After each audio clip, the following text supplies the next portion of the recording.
গত 16 ডিসেম্বর একটি সাক্ষাৎকারে একজন সেলিব্রিটির মুখে শুনলাম, আজ এই স্বাধীনতা দিবসে আমরা তখনই মনে হলো এমন ভুল যেন আর কেউ না করেন, আর তাই এই ভিডিওটি বানানো খুবই জরুরি মনে হলো আমার কাছে।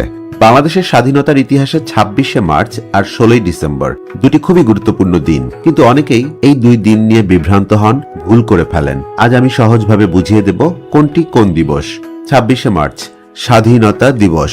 1971 সালের 25শে মার্চ রাতে পাকিস্তানি বাহিনী যখন ঢাকায় অপারেশন সার্চ লাইট নামে বর্বর এক হামলা চালায়, সেই রাতেই মেজর জিয়াউর রহমান বাংলাদেশের স্বাধীনতার ঘোষণা দেন এবং 26শে মার্চ প্রথম সকালেই এই ঘোষণা ছড়িয়ে পড়ে পুরো দেশে, আর এর মাধ্যমে শুরু হয় আমাদের মুক্তিযুদ্ধ।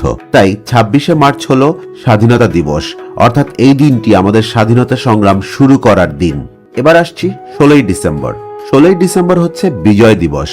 দীর্ঘ 9 মাস রক্তক্ষয়ী যুদ্ধের পর 1971 সালের 16ই ডিসেম্বর পাকিস্তানি বাহিনী আত্মসমর্পণ করে, অর্থাৎ তারা হেরে যায়। ঢাকার রেসকোর্স ময়দান, যেটা বর্তমানে সোহরাওয়ার্দী উদ্যান নামে পরিচিত, সেখানে তারা আত্মসমর্পণের দলিলে স্বাক্ষর করেন। আর এই দিনটাতে আসলে আমরা চূড়ান্ত বিজয় অর্জন করি, অর্থাৎ বাংলাদেশ স্বাধীন রাষ্ট্র হিসেবে বিশ্ব মানচিত্রে স্থান পায়। তাই 16ই ডিসেম্বর হলো বিজয় দিবস। আর তাই সংক্ষেপে বলতে গেলে 26শে মার্চ হলো আমাদের স্বাধীনতা দিবস, যেদিন আমরা স্বাধীনতার ঘোষণা দিয়েছিলাম, এবং 16ই ডিসেম্বর হলো আমাদের বিজয় দিবস, যেদিন আমরা স্বাধীনতা অর্জন করেছিলাম। আশা করি এই ভিডিওটি দেখার পর আপনি আর কখনো এই দুটো দিনের মধ্যে গুলিয়ে ফেলবেন না। বাংলাদেশের গৌরবময় ইতিহাসকে জানুন এবং সবার মধ্যে ছড়িয়ে দিন। ভিডিওটি ভালো লাগলে শেয়ার এবং সাবস্ক্রাইব করতে ভুলবেন না, আর কমেন্টে জানাবেন বাংলাদেশের এই ইতিহাস নিয়ে আপনার অনুভূতি কি।